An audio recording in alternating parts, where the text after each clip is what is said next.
ओम सादर नमस्ते जी। आप सबका हार्दिक स्वागत है हमारे चैनल RA to RA में। आइए हम अपनी वैदिक कक्षा का फिर से आरंभ करते हैं। और आज का हमारा विषय जो रहेगा वह रहेगा हिंदू समाज की एकता कैसे संभव है।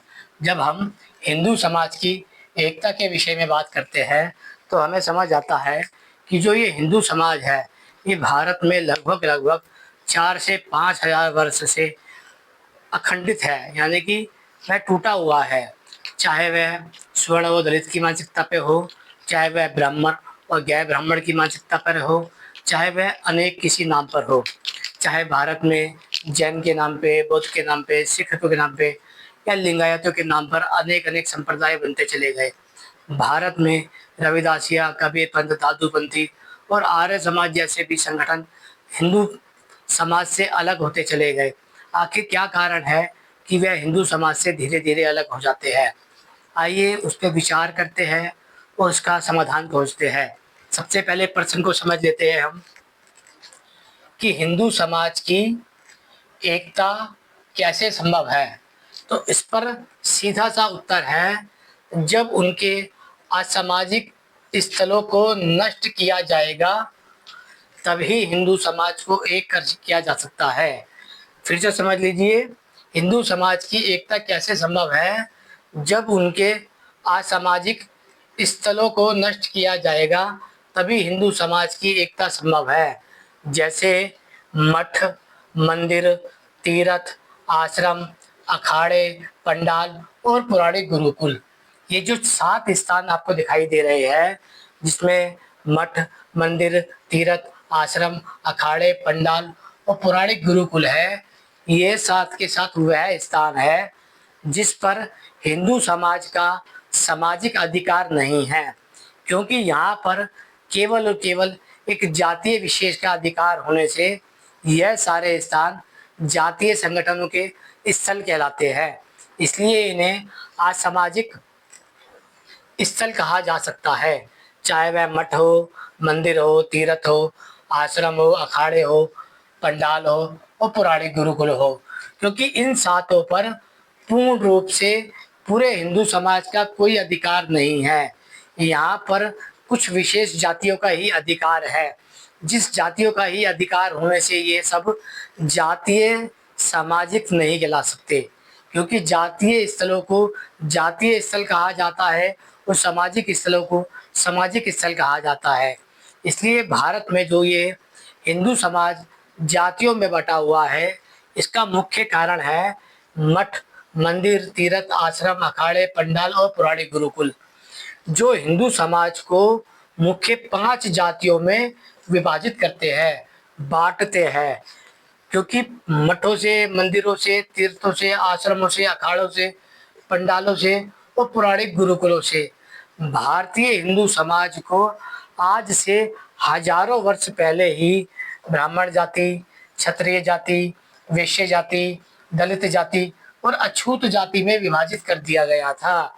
ये 5 प्रकार की जातियों को जो विभाजित किया गया है वह मठ, मंदिर, तीर्थ, आश्रम, अखाड़े, पंडाल और पौराणिक गुरुकुलों के द्वारा किया गया है। अब यदि हम यह चाहते हैं कि ये ब्राह्मण, क्षत्रिय, वैश्य, दलित और अछूत जातियाँ, जिन्हें हम हिंदू जातियाँ कहते हैं, ये सारी की सारी एक हो जाए, तो ये तभी संभव है। ये पांचों जातियाँ तभी एक हो सकती है जब इन्हें पौराणिकता से स्वतंत्र किया जाएगा। और पौराणिकता से स्वतंत्र ये तभी होंगे जब भारत मठों से स्वतंत्र रहेगा, मंदिरों से स्वतंत्र होगा, तीर्थों से स्वतंत्र होगा, आश्रमों से स्वतंत्र होगा, अखाड़ों से स्वतंत्र होगा, पंडालों से स्वतंत्र होगा और पौराणिक गुरुकुलों से स्वतंत्र होगा। यह विचारणीय विषय है कि भारत एक ऋषियों की संस्कृति का देश रहा है। भारत में सदा ही धर्म, ईश्वर और गुरुकुलों को लेकर विचार रहा है। हम ये मानते हैं कि जो भारत की संस्कृति है वह वैदिक संस्कृति है, जो भारत की संस्कृति है वह ऋषियों की संस्कृति है, जो भारत की संस्कृति है वह एक सामाजिक संस्कृति है, जो भारत की संस्कृति है वह धार्मिक संस्कृति है। लेकिन भारत की संस्कृति पर जब प्रहार किया जाता है तो वह पौराणिकों के द्वारा किया जाता है। चाहे वह मंदिर के नाम पे हो, जातिवाद के नाम पे हो, अनेक ईश्वरवाद के नाम पे हो या आस्था आदि के नाम पर हो।